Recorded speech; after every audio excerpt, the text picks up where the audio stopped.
So this, and it's still in the space of private virtue. This is from George Washington's farewell address. George Washington's farewell address, I always thought that was something that he actually delivered, like a speech that he gave somewhere, but he didn't. He actually started writing it towards the end of his first term, and he was basically done. He was saying, 4 years is more than I ever really wanted to do this.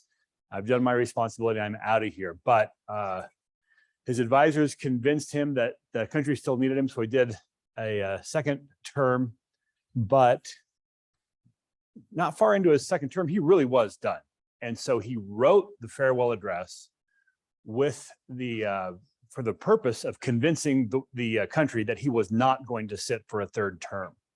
And so he never delivered it. It was only printed. It was first printed in, the first printing came in a newspaper in Philadelphia, interestingly, even though the capital at this time is New York, but it's printed in Claypool's American Daily Advertiser. Happens to be the first place that it was published. Anyway, so he asks here, he says, can it be that Providence has not connected the permanent felicity of a nation with its virtue? Felicity means, what's felicity? Happiness. Saying, listen, if you think you're going to be happy, can it be that a country's happiness is not connected to its virtue? Of course, it's a rhetorical question. Anyway, that's our Washington on private virtues. Okay, save. Okay, so file that we have to work on today is just a list of books like ISBNs, and has some other book information along with it, like the title and then the author, kind of all squished here into one column.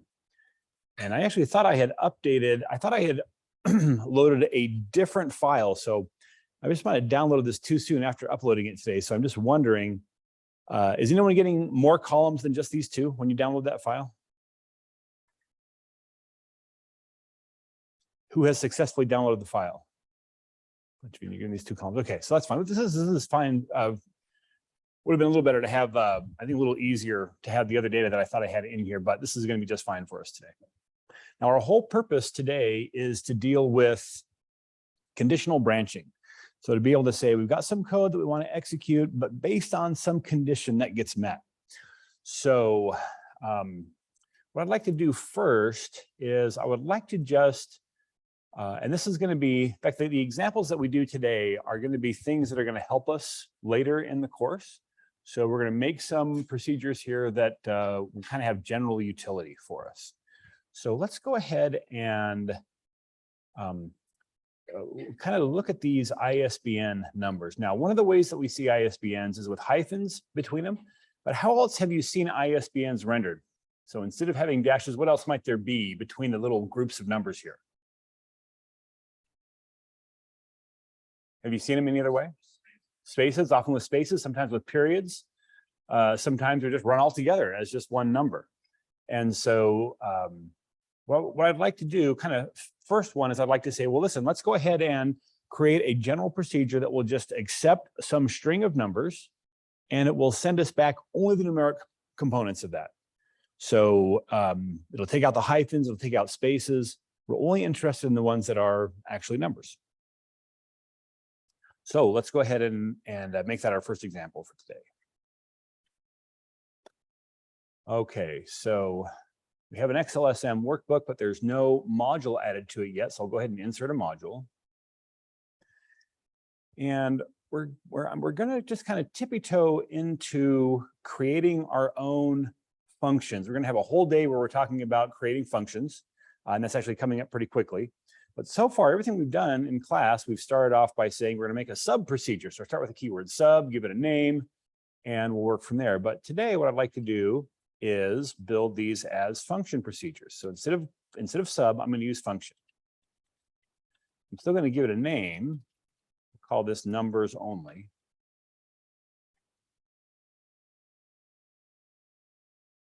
Function procedure and sub procedure are exactly the same, except that when a function procedure is done running, it sends a value back to where it was called from. And so you can call these function procedures from other places in VBA code. You can call them from directly from in a cell. I'll show you how to do that. Well, I mean, it's so easy. I'll show you today, even though it's really not the topic for today. You could call them like from the immediate window here. So just to kind of see how this works, let me go ahead and show you how we set the value that this function is going to send back. And it seems a little strange, and it's different than any other language I've ever worked with. But you set the name of the function equal to something. So if I say that this function, the name of this function equals 22, then this function now, when it evaluates, it will send a value back to where it was called from. So I'll just put a question mark here in my immediate window.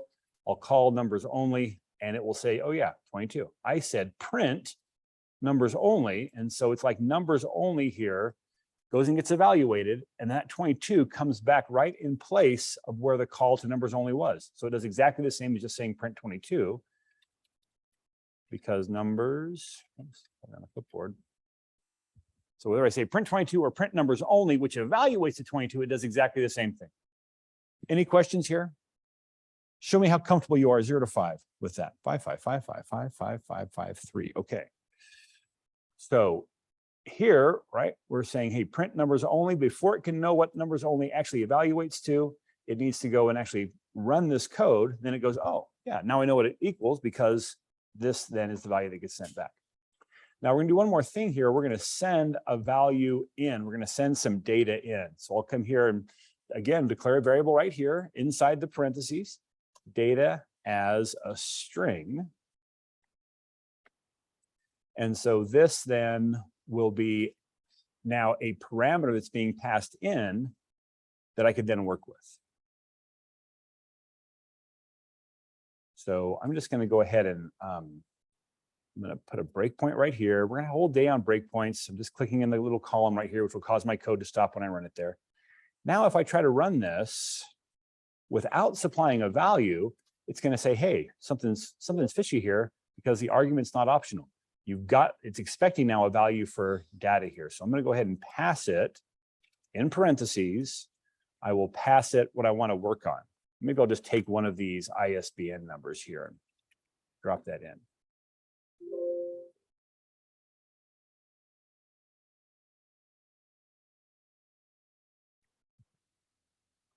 So now, because I had that breakpoint, it stops right here. But the whole point is that while I'm stopped right here, while this function is loaded in memory and running, I can ask what data is, and it will tell me that that variable currently has this value in it. So the basics of this then are set up. And what I would like to do is I would like to use some different structures with conditional branching to be able to look over all of the individual characters in this string that we sent in. And I want to be able to decide, is this one that should get sent back or not? Anything that's essentially not a number that I'm passing in, I want to just forget about. Send down a string. I'm going to pull out the numbers in order and send back just the numeric value of that. Any question about what we're about to do? All right. So I'm going to declare a couple of variables here that will be helpful to me in doing this. Go ahead and run this out. And I'm going to dim one character, one char, as a string. I'm going to dim temp also as a string.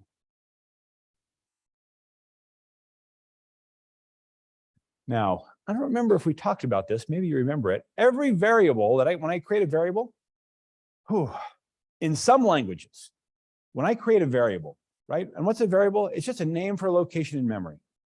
What is in that memory, by the way? Like if I say, oh, I'm just going to point to somewhere in memory, what's already stored there in memory? It's going to be a series of ones and zeros, right? It's just depending on whatever mechanism is actually storing it, but logically it's going to be a series of ones and zeros. In many programming languages, when you allocate a variable, it says, great, here's the location in memory. Well, what's actually in memory at that place? Who knows? It's like whatever was there the last time that block of memory was used. Because when a program is done with the memory and releases it back to the operating system doesn't go through the time to like set those all to 0 or set them all to 1. what other option is there between setting a bit in memory to 1 or 0? Is there any other option? Can you make it blank? No, it has to be 1 or 0. And so memory is all the time being allocated to applicate the operating system of your computer is all the time allocating memory to programs. And then that program says, I'm done using that, and it gives it back to the operating system. And the operating system doesn't really care what was there. It just goes, okay, that memory wasn't used before. And so in some environments, when you allocate a variable, whatever value was there is still there. No telling what it might be. But in VBA, whenever you create a variable, it initializes that variable, it initializes that memory to a default value. For all numeric kinds of variables, it initializes those to 0. So your numeric variables will start at 0. For the string variable, it's going to initialize it to be a 0-length string. So it's going to say, you've allocated some memory here, and there's nothing there. Okay, so if I was to declare another variable here, x, dim x as an integer, then this one would start out at 0.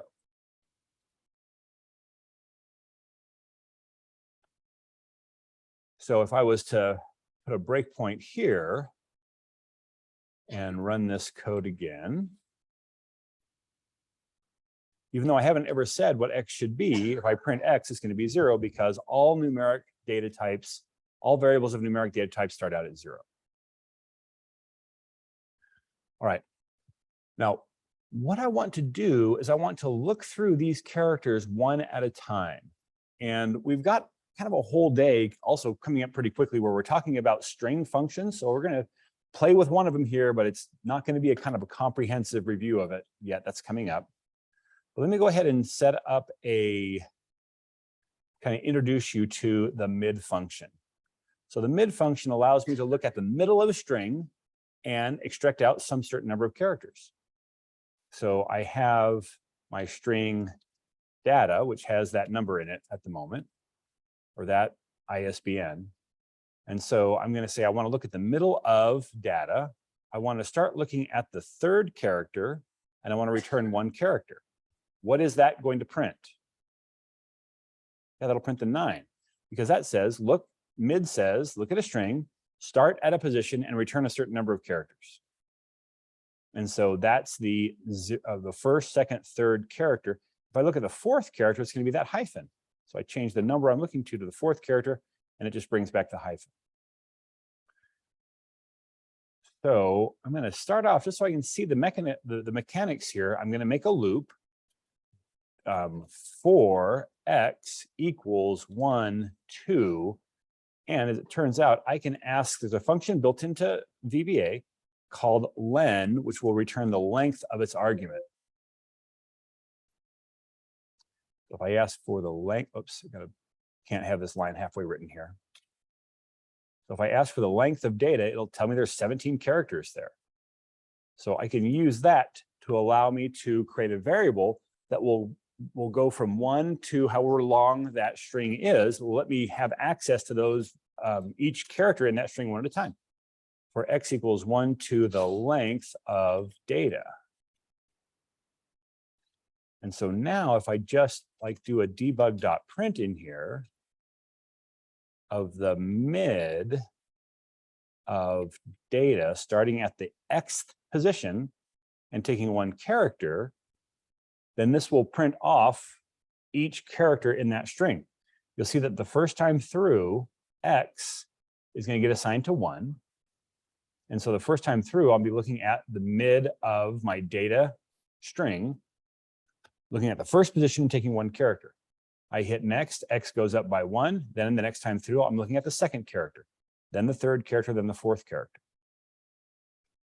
And so let me just go ahead and run this again. Do I still have it somewhere? Yeah, numbers only. Stop. Let me get rid of my breakpoint just so it'll run all the way through. And I'll hit enter on that line. And we can see that I said print numbers only, but so ultimately it's going to print 22 because that's what numbers only returns. We're going to adjust that so it's something a little smarter than just returning the same thing all the time.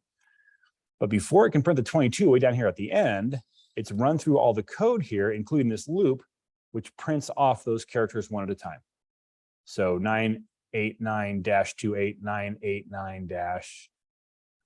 It's doing those one at a time with this print statement. Okay, I'll give you a minute to kind of get caught up there. Anyone want to ask a question? We've taken, a few things that there's some new stuff here, just the idea of a function that sends a value back. But the rest of this, I think, is review. We've declared some variables, we've used a loop. Oh, and then the mid and len are both new ideas here. Show me how comfortable you are with what we have on the screen so far. Looking good, feeling good about it. Okay.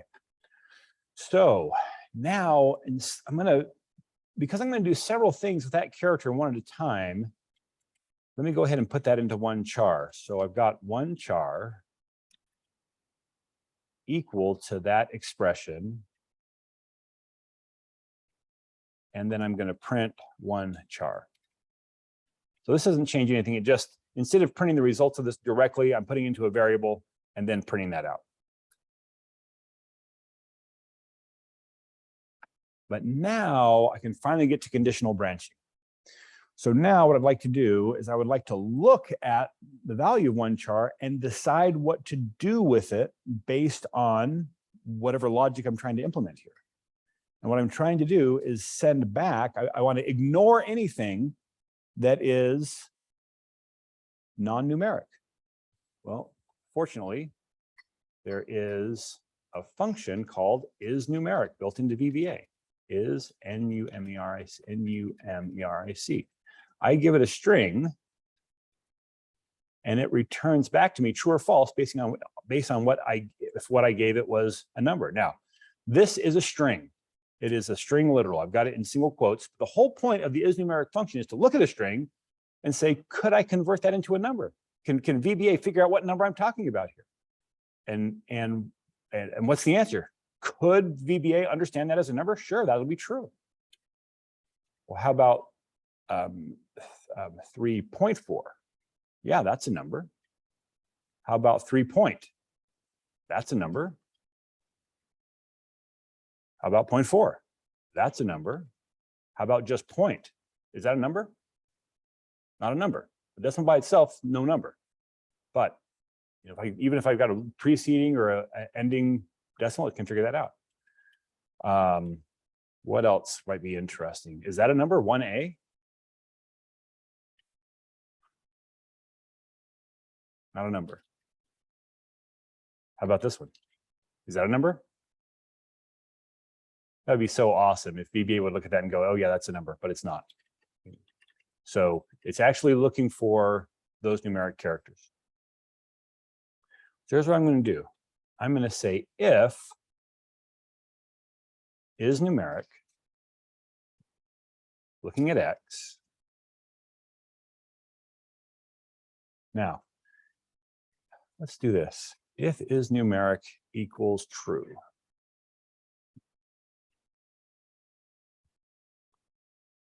Okay, so this is the topic of what we're looking at today. We want to get really comfortable with the if statement. Now, syntactically, I can put anything between the if and the then that evaluates to true or false. So as long as it ends up being true or false, then this if statement will know what to do. And so this is going to return true or false. And so I'll say if this equals true, right? If the result of that function equals true, then we'll do something. What would it mean if the result that this sends back is equal to true?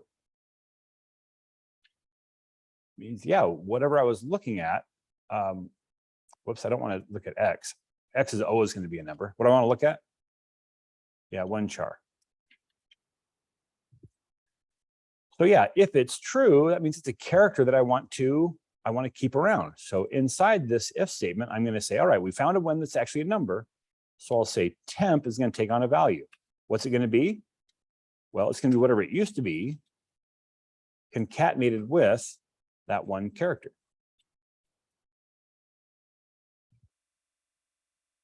So the first time through this loop, one char is going to be 9. I'm going to say, is that a number? And it's going to say yes. So temp is going to equal what it used to be. What does temp start out as? 0 length string, because it's a string variable. So a string with no characters in it, and I'm going to glue onto it, concatenate onto it, that 9. The next time through the loop, the 8 is numeric. That will be my one chart. That will be numeric. So it's going to say new value into temp. What's it going to be? Its old value, which is now 9, and we're going to glue 8 onto it. Next time through, we'll be looking at the 9, and it'll be 9, 8. It'll glue the 9 on. Now, then we're going to get to this. And is that character numeric? No. And so we'll skip by this altogether. So ultimately, when we're done with this, after we've gone through that, after we've gone through this whole loop,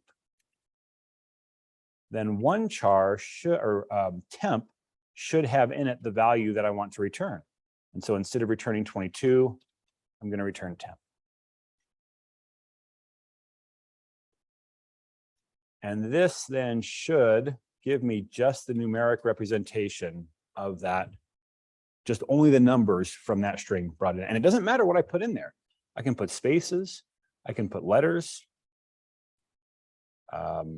symbols, and that's going to strip all those out and throw them away. Questions? Yes. A type mismatch. Which line are you getting it on?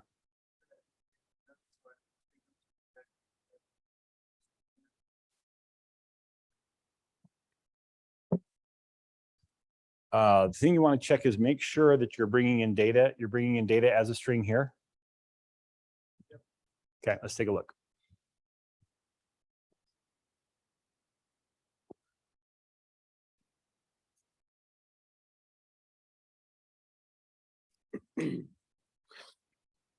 Numbers only.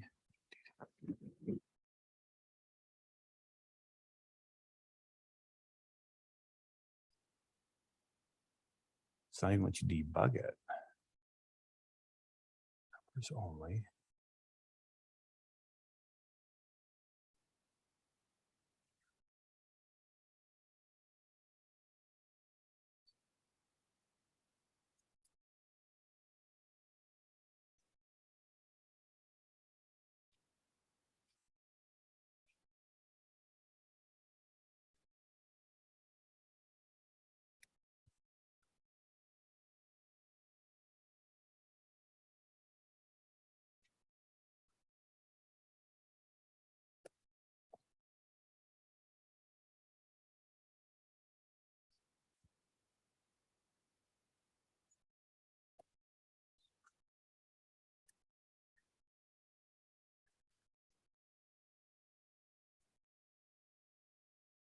We're trying to simplify it.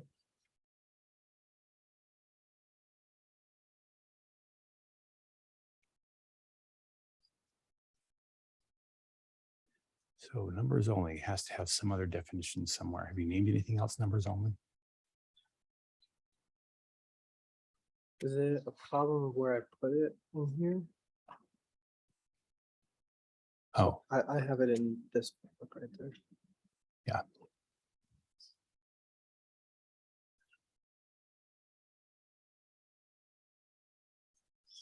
It needs to be here.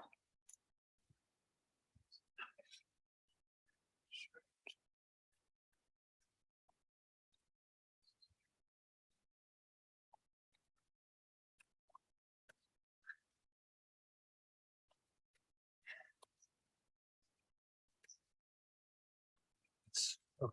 You need to get the return value right. I can work with that. Okay. Thank you.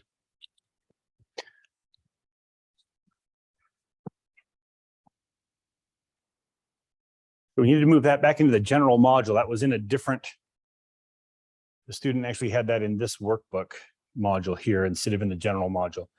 I'm still not quite sure why that was causing the type mismatch. Yeah.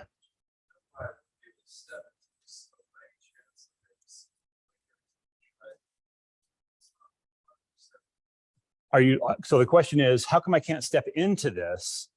And it's because you're giving it a parameter. So when you say like press F8 to step into, and again, we haven't really talked about all these debugging tools, but if you come here and say step into, it's going to say you can't just step into this because for this to run, you've got to give it a value for the variable that's declared here. And so that's why we're invoking it here. So if you really want to step, then what you should do is you should put a breakpoint, and you can't put a breakpoint on dim because they don't actually execute. That's just saying how much memory we need. This is the first executable line, and that would let you step. Once you get there, you can continue to go one line at a time. Other questions?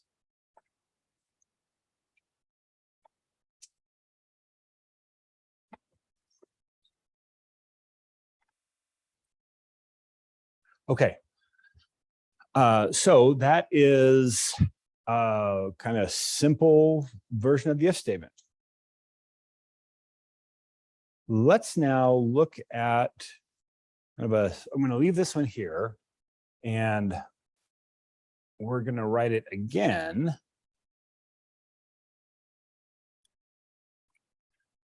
I'll call this numbers only 2.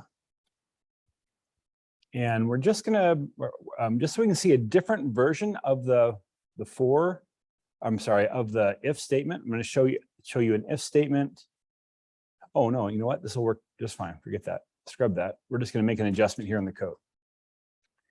When I have a single statement that it gets executed conditionally, the whole point for this if and the end if says I can have any number of statements in here I want. But if it's just a single statement, then there's a simpler version of it. And that is I can put one statement after the word then. I can actually put any valid VBA statement right here. In that case, no end if is allowed. So if I decide to put something after the then, I'm explicitly saying there's only a single statement that I'm executing conditionally, and that then is a line by itself. And so this should work exactly the same. So that's a different variation of the if statement. Questions?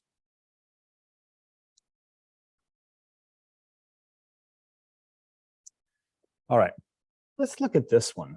What I'd like to do here, and it's pretty common now to get data from some kind of import that has ended up with some kind of tags involved here. And so what I'd like to do is I'd like to make another function, and we'll call it remove tags. I'm going to be able to give it a string, and I just want to take out any HTML tags out of this. So I'll make another function here.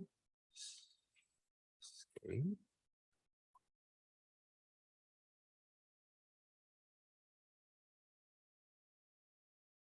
Remove tags. And again, I'm going to send in some data as a string. We can be more specific about what data type the functions are returning, but we'll talk about that when we start talking about functions expressly. Okay, so now in this case, I'm going to do the same thing. I'm going to kind of get these same 3 variables declared up here that will let me go through these one character at a time.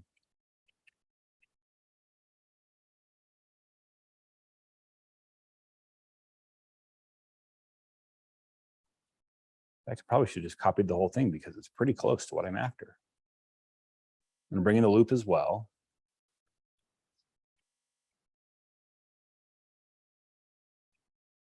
And then it's just the if statement that I'm going to be fiddling with. So I'll go ahead and we've got the loop right here. One char is this. You go ahead and put in what's going to happen when I do find the character I want to keep. And then we'll return temp. Oops, name of the function equals temp. So right now, this should just return exactly whatever we send into it is what it should return, because we haven't put any conditional logic on it.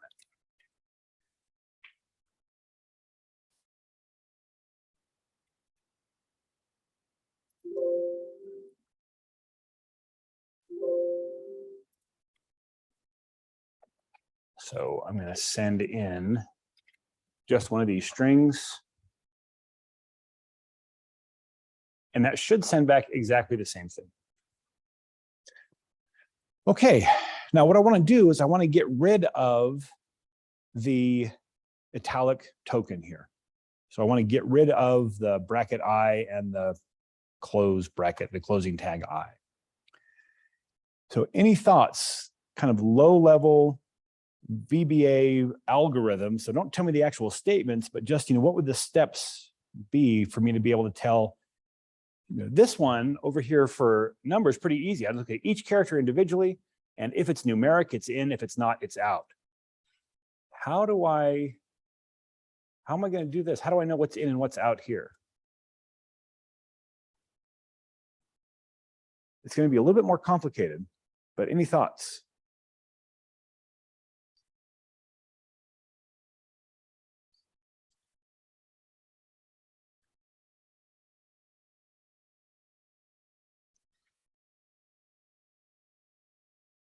Okay, here's the algorithm I think will work pretty well for us. Anytime we see a less than sign, or you might call it an opening angle bracket, or sometimes called angle brackets, then that's going to put me into a mode where I'm going to say, oh, until I find that closing angle bracket, I need to be ignoring everything until I find the closing angle bracket. And so when I see an opening angle bracket, it should say, hey, shut off the ability to let characters go into the result. And then again, when I see the closing angle bracket, that should turn it back on. So maybe what I'll do is I'll create another variable here. And I'll call this, and this is just going to be a variable that's going to let me know, should I be, are these valid characters? So I'll just call it that, valid character. Not a very good name. This one's going to be Boolean. So this is just going to be logical. Now, numeric variables start out at 0. Boolean defaults to, any guess? True, it's either true or false. Which one? It's going to default to false. But I think I do want to start it at true unless I tell it to be false. So let's go ahead and before I even come to the loop, let's give it an initial value of true.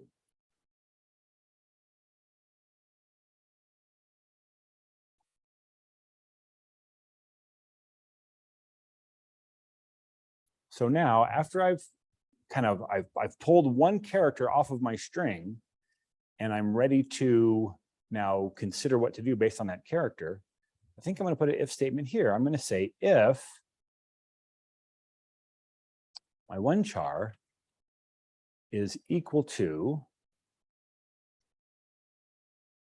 the opening angle bracket, then go ahead and put the end if in here. Then I'm going to say, well, if that's the case, then valid char is false.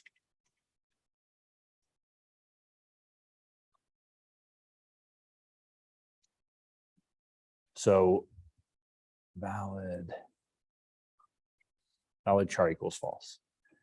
So now I'm only going to accumulate my letters if valid char is true. So if valid char, then we'll go ahead and accumulate the character, that one character onto temp. Now, let's take a look at what I've done here. Remember that the structure here says whatever goes between the if and the then has to evaluate to true or false. Valid char itself is a Boolean expression. It is either true or false. So when valid char is set to true, then this expression will be true and will execute what comes after the then. When valid char is false, right, everything between the if and the then is false, and so we won't do what happens after the then.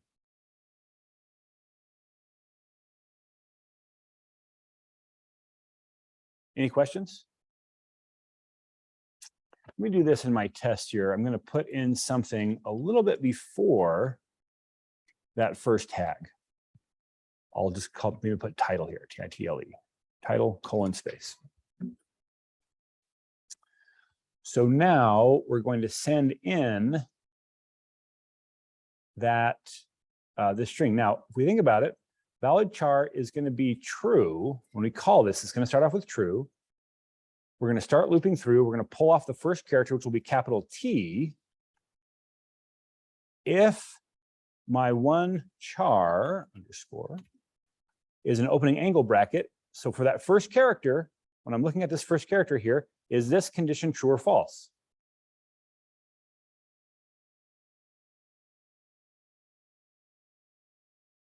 So this condition is false. Only time this condition is true is when it's an angle bracket, opening angle bracket. And so for capital T, that'll be false. We're going to skip this. And so valid char will still be true.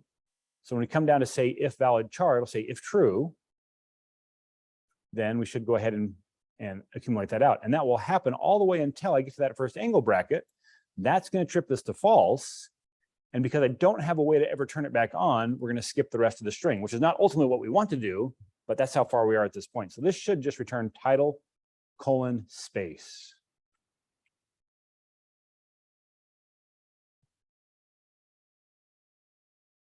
And we've got to figure out how to turn it back on. So that's kind of our next step. So show me where we are in this example, 0 to 5. We're all there, feeling pretty good. All right. Okay, so now I can come in here and I can say else if. So else if as one word allows me to now check a second condition. Let me go ahead and put it in here. I'm gonna do the same thing, but now I'm looking for a closing tag. And when that's the condition, then we'll set our valid char to true. So now we're looking through all these characters and we're saying, hey, if it's an opening angle bracket, that means we're shutting off our ability to write the characters out. If it's a closing angle bracket, we're turning it back on. And then down here, if it's a valid character, then we're going to write it out. So now that should give us the ability to turn this thing back on. So now when I run it, I think we're getting pretty close to what I'm after.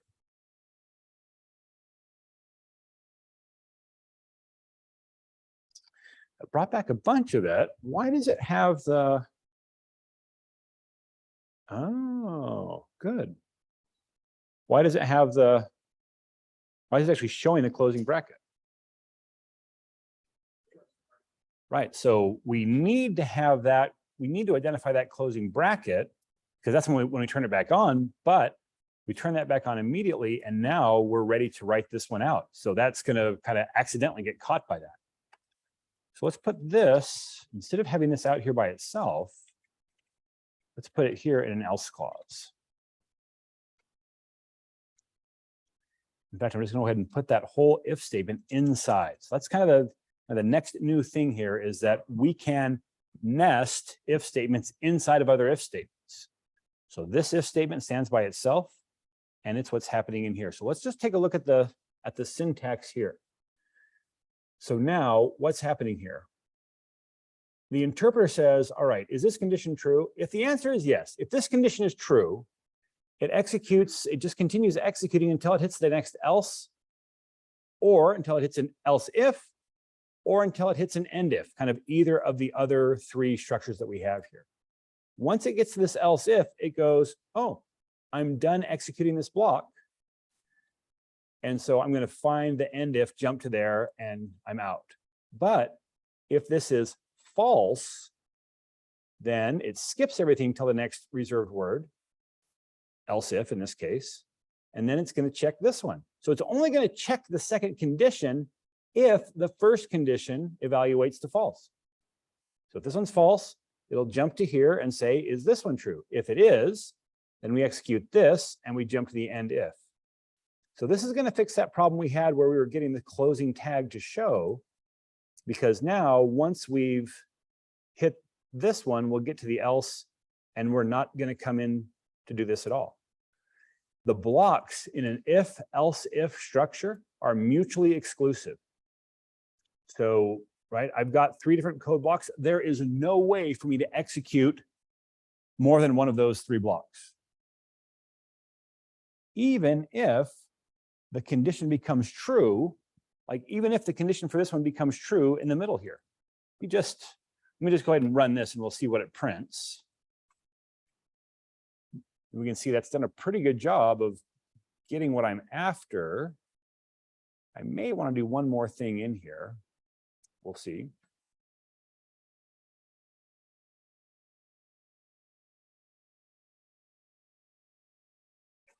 But what would happen here? What if I actually set, and this is just kind of a what if, you wouldn't really do this for this example, but what if I set one char equal to the closing bracket here? I'm going to go ahead and put a breakpoint here and run this code. I can step through this with F8 now. Okay. That's going to be false.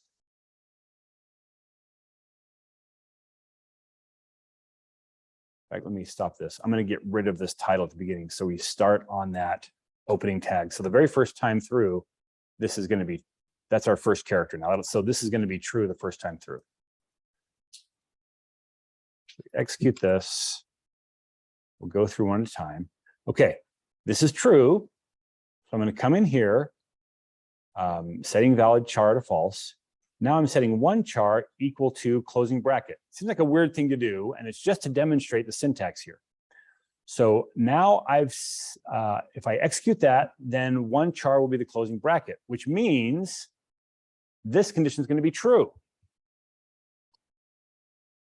So where am I headed next? And the answer is, even though inside this block, it made this true, because the different clauses of an if, else, if statement are mutually exclusive, it never even checks to see if this is true. Once it's found the block of code that's going to execute, it says that, great, that's the one I'm executing, and I'm done trying to figure out what I'm executing. I figured it out. This is the one. And so it never even checks to see if something in this code has made this to be equal to it, has made it to make the other conditions true or not. Questions? Yes.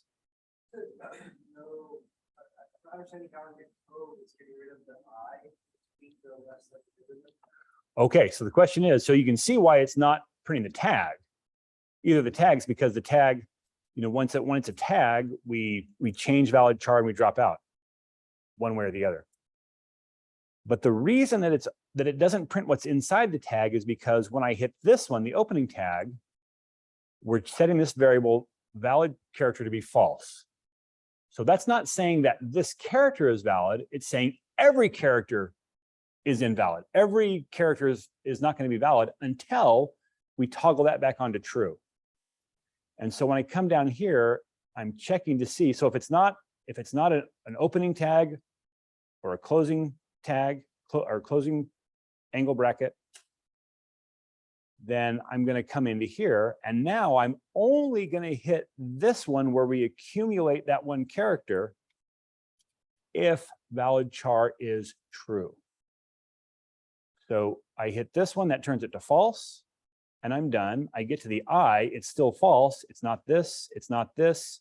So it comes to the else. It checks to see if this is true or false. It's false. And so this line doesn't execute. Okay. Other questions?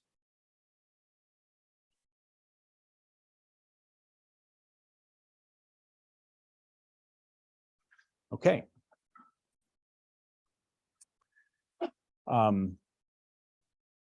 Let's go ahead and look at another variation, a syntactically different approach to this. So I'm going to, in fact, I think I'm just going to go ahead and I'm going to go ahead and copy that, paste it in here, and I'm just going to leave this as a comment so we can kind of see that these two are similar. So I've just copied that and I'm commenting it. If you want to be able to comment out multiple lines at a time, you'll want this toolbar here. This is the tool that does it. And the way you get that toolbar is by choosing View, Toolbars, Edit. And that will bring that toolbar up. It won't dock it automatically. It'll be floating somewhere. You'll have to kind of drag it to get it to dock next to the other one. Okay.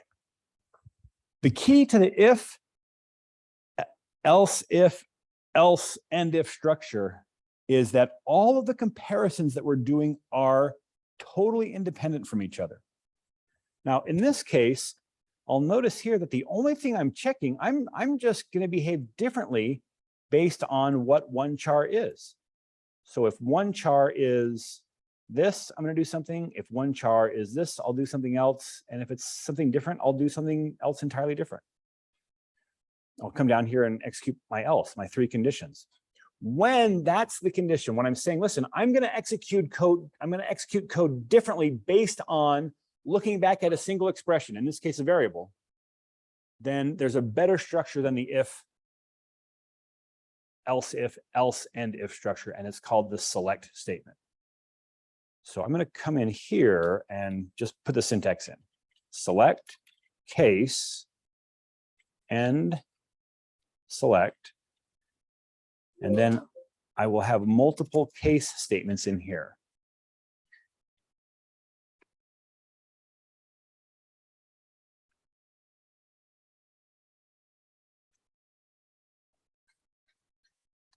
Now, you'll notice here that I am putting the whole comparison together, right? This has both halves of my comparison right here as one logical expression, as one condition. But the case statement says, no. Since you're doing multiple comparisons against a single value, you're going to put that single value up here on the opening line. So select case one char. Now I'm saying I'm going to be looking back for all my different cases down here. I'm going to be looking back at one char, and I'm going to decide what to do. So I'm going to say case, and then in this here, I'll just say opening bracket. And so that's going to be analogous to this portion right here.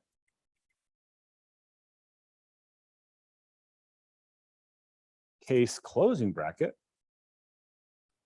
will be analogous to this one.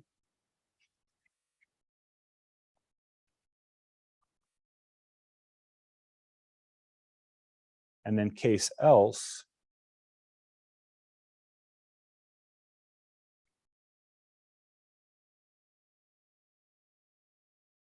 will be here. So these blocks are logically identical. These two blocks that we have here are logically the same. The difference is because the only thing that drives how this code executes is the value of this one variable. By putting that up here, it says to you as a future programmer or to some other programmer who comes after you, this structure is driven by a single value. So I'm going to go ahead and get rid of this one. But I have it already saved there in the comment. And it works exactly the same. So we're going to say, all right, we're looking at one char. If it's an opening angle bracket, that we turn it to false. If it's a closing angle bracket, we turn it to true. Otherwise, we look at that and then decide what to do with it. So that should still give me this data out the same way. Take that block off and run it through.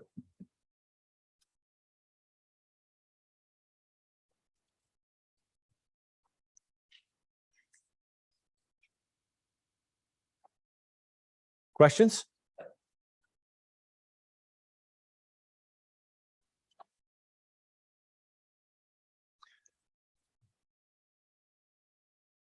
Yep.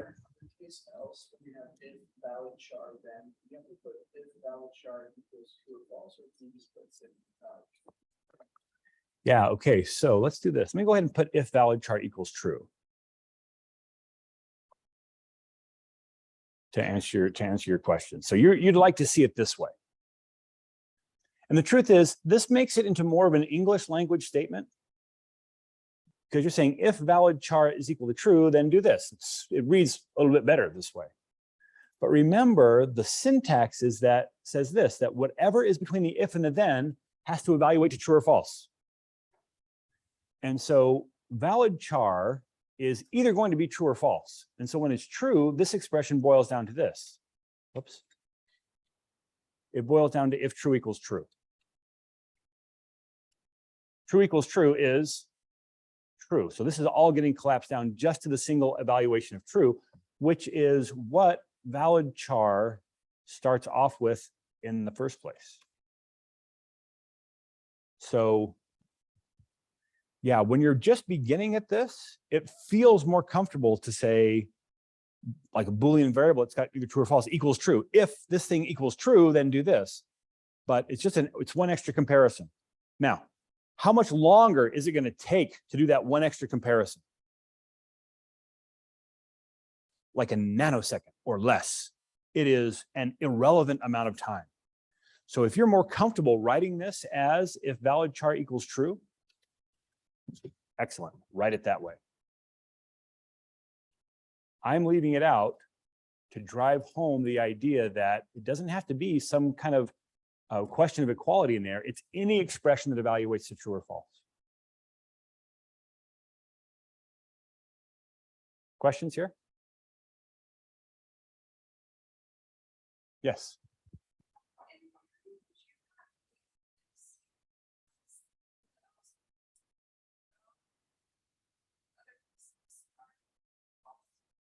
Oh, good question. So let's go ahead and take that out and test. I think the answer is this. I think the answer is we do need that.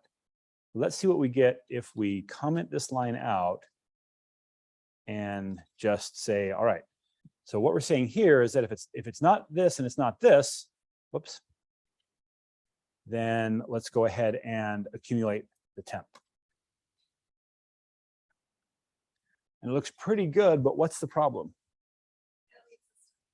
Yeah, the stuff on the inside of the tags is still coming in, because without this if statement down here, we're just saying get rid of the tags, but leave the content that's, or get rid of the tag brackets, but keep the content that's in them. And what we're saying is, no, we want to get rid of the content that's in them. And so that's why we have to check down here.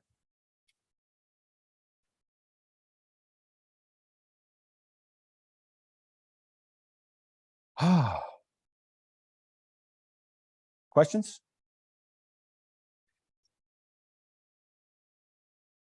All right, let's go ahead and do another one. So this can be kind of the ability to kind of strip tags out of text can be handy.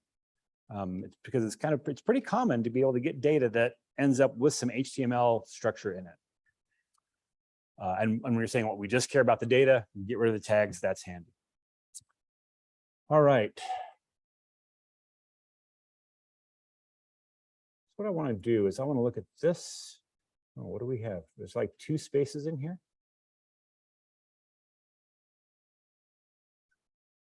Interesting.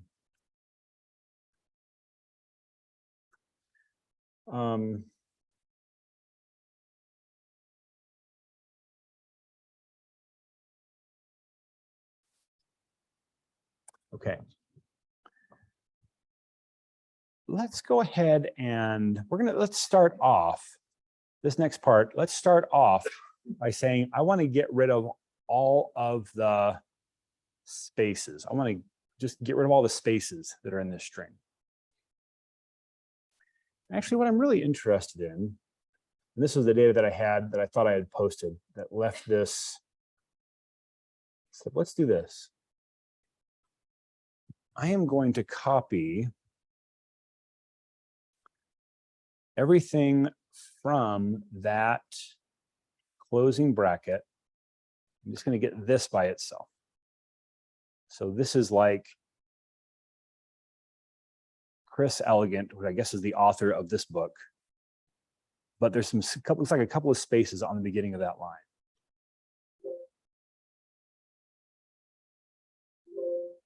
And let's come back. Escape. Okay.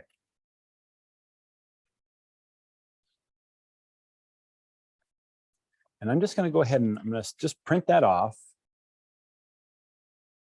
In fact, let me go ahead and I'm going to print capital X, just, or lowercase x is fine.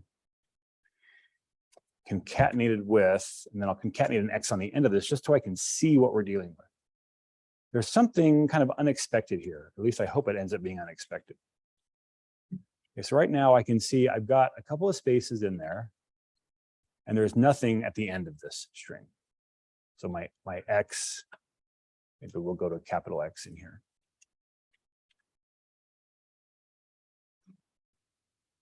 So now what I'd like to do with this right here is I want to, in fact, maybe you already know this. How could I get rid of leading spaces? What's that? Strip. There's no strip. Trim. There's one called trim. So yeah. So let me just go ahead and run trim. Let me do trim by itself down here. TRIM.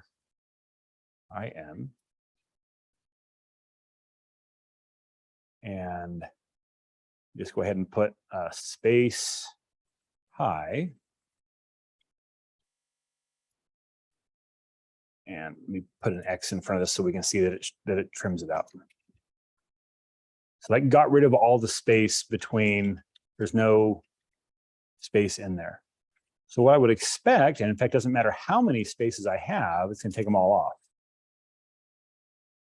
So let's take a look at this one.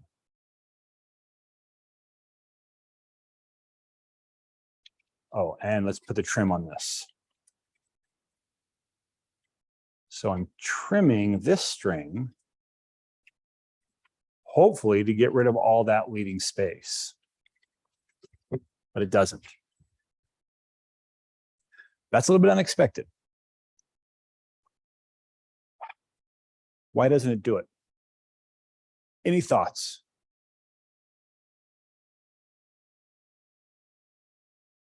I know some of you are experienced in the world of coding.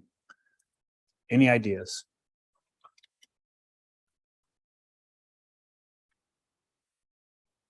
Let me tell you what trim does. Come to images and see if we can find the ASCII table. You'll remember that strings, can I view that image? That strings are ultimately represented, it's not the best chart, this will do. They're represented with an underlying numeric value. So capital A is represented by 65. So here, this 65 means capital A, this 66 is capital B. Remember when we talked about strings, how it's actually stored as a series of ones and zeros that maps to a number that then maps to a character. Well, it's this character right here, number 32, is the space character. And so what trim does is it says, listen, if there's a character, number 32, that's at the beginning or the end of the string, just get rid of it. And so if I come back here, I can see that in my base data, there's 2 characters between there, but in here now there's just 1. See how that only highlights a single character, whereas this one, there's actually 2 different ones that are highlighted there. So one of these, and we can't tell by looking at it, one of those is character number 32. It's a regular space, but one of them is not character number 32. Let's do this. So I can ask for the code of any character. I'll put a space in there, and that tells me it's character number 32.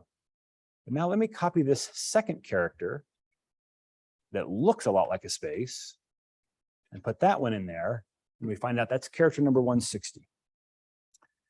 Character number 160 is a non-breaking space. Have you heard of it? If you've heard of a non-breaking space, so in HTML, like if you're making an HTML page and you put like a bunch of spaces together, the definition of HTML when that gets rendered says, listen, if you've got multiple like sequential white space, whether it's vertical or horizontal white space, collapse it down to a single space.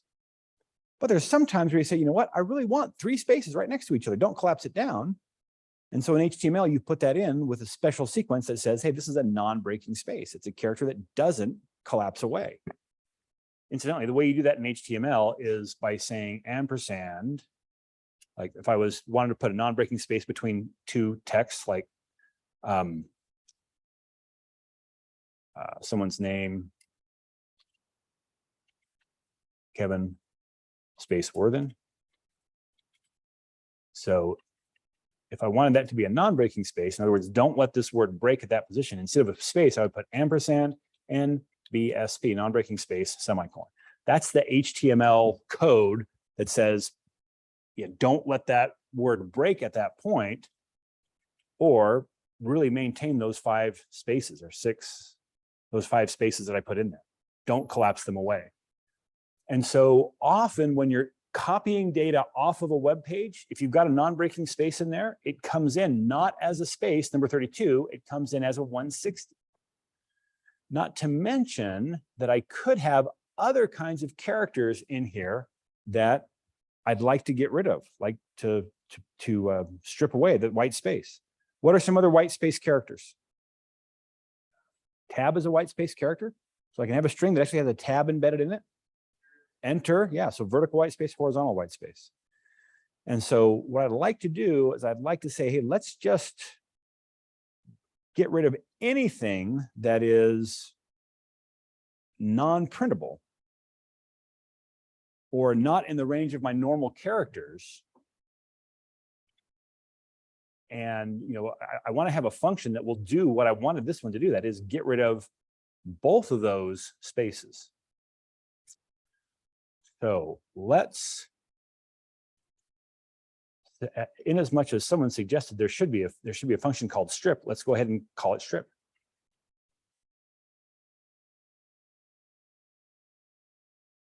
We're going to send some data in as a string,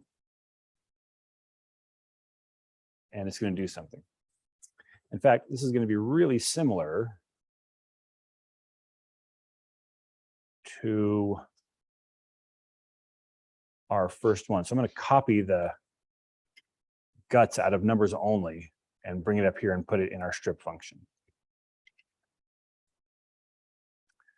Of course, I'm going to set strip equal to, and I got to change, numbers only can't be down here. So I got to change numbers only with strip equals to temp.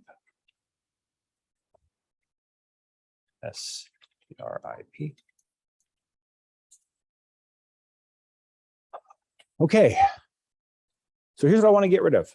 I want to look at the ASCII value. So I want to look at the numeric value of each character individually. And if it's lower than 32, I don't want to include it. Incidentally, if it's above 120, 126 would do. That's the tilde character. That's my last kind of the base numbers here. That will get rid of my 160, and there's other characters above that that I might not be interested in. Delete is actually like a symbol that says like delete, like press the delete key. So we don't, that's one that I've never seen show up in text. Potentially it could be. So we're going to go ahead and stop it at 126. So what we're going to do here is, instead of saying if is numeric one char, I'm going to say if the ASCII value of one char is greater than, do we want to get rid of the spaces as well? No, I think we should leave the spaces in there. We want to get rid of funky spaces. So if the ASCII value is greater than 32 and the ASCII value of that one char is less than 127, then we're going to accumulate. So now what strip does is it should remove non-printables. So by the way, all of these that are below 32, this whole column over here, these are all control sequences. So like 13 and 10. So 10 is a line feed. 13 is a carriage return. And if you think about the early days, like we're like mechanically controlling a printer, like you've got to send a 65 to it to tell it to print A. 66 tells it to print B. 103 tells it to print lowercase g. And as we're doing that, the print head is moving across the page. And then ultimately, we're going to get to the end of that line. And what do we got to do? We got to tell it to move the carriage back. So to do that, what do we send it? We send it a 13, carriage return. So 13 means carriage return. 10 means advance the paper. So a line feed a new line. And there's a bunch of others that we would use in here. So tab is in here as well. So character number 9 is tab. So clearly anything below 32, these are non-printable. There's no way to print these because they don't appear on the paper. They control the printer. They don't actually make the printer strike a new image onto the page. Now, ones that are above 127, they're just non-standard. And so there might be some valid characters in here. Have you ever seen a web page where you go to the web page and where there's supposed to be a character, there's a question mark instead?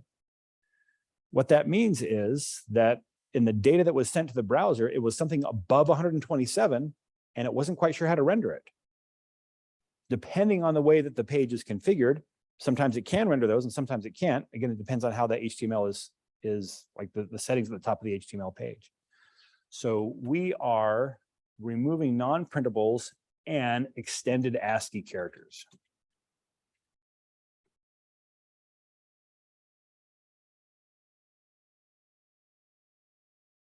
So extended ASCII characters are those that are 128 to 255.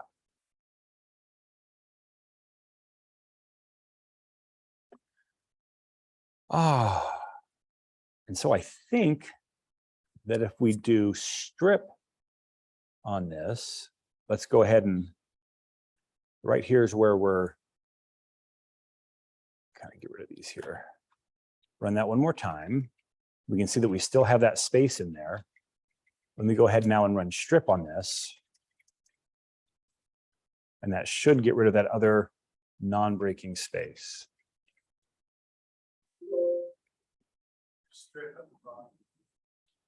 Thank you.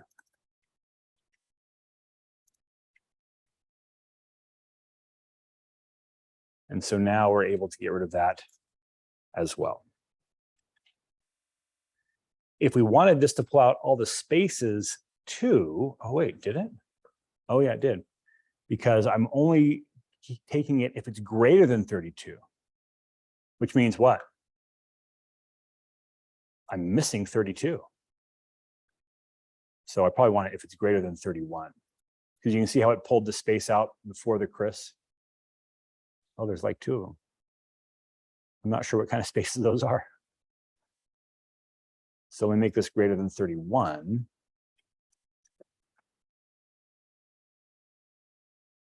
And we'll run that. And that should leave the space in Chris, but then get rid of our others.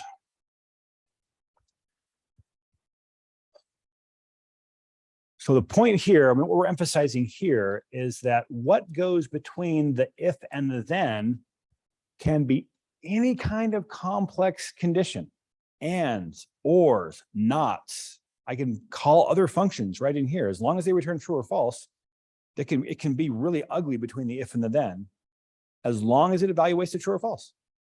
When it gets back to a true or false, then it says, great, we're ready to move on. Questions?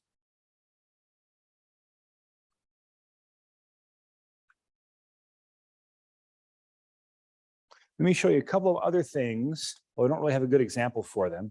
Let me show you a couple of other things with the select case statement. Let me just do a select example. Make this as a sub procedure.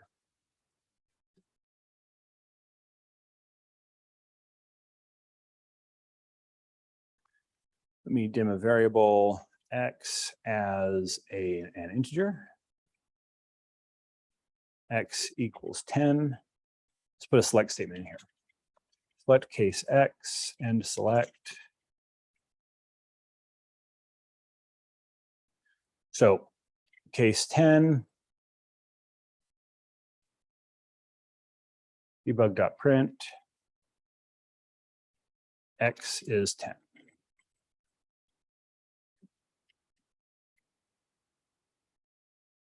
Now let's do this. So we've got 10 here. Let's do this. Case is greater than 5. So this syntax now is a little bit different.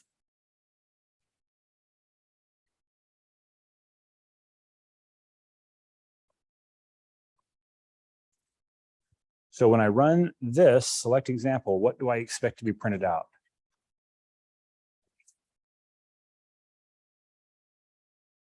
Which of these two is going to be true? Yeah, they're both true. So this is, because this is the first one that I encounter, it should print this one and this only. But what I'm pointing out here is that you can do, you don't have to be, you're not limited just to equality down here. You can do inequality, and in fact, you can do ranges. Put another one in here. Case 1, 2, 5. X is between 1 and 5. And we're yelling it just for good measure. Go ahead and put this as a 3 in here. So now it should be in that range. And when I run that, we gate into this one. So we can do both inequalities here as well as ranges.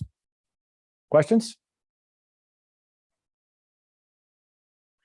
So the things to realize about conditional branching is that there are several different formats of the if statement. There's the single line if statement, where I just put the condition right after or put the line I want to execute conditionally right after the then. If I want to do multiple lines, I don't think I did any multi-line examples, but if I want to have multiple lines that are conditional, then I have to use the syntax here where I have an and if involved, and I can have multiple lines between any of these blocks. I can use else if to be able to make multiple comparisons. But if all those comparisons go back to a single value, I should prefer the select statement. But that's really the only difference between the select and the if else if structure, is it's looking back to a single structure. And then anything I can put any expression between the if and the then that's going to evaluate to true or false, no matter how complex. All right, that's it for today. Thanks for coming. Class dismissed.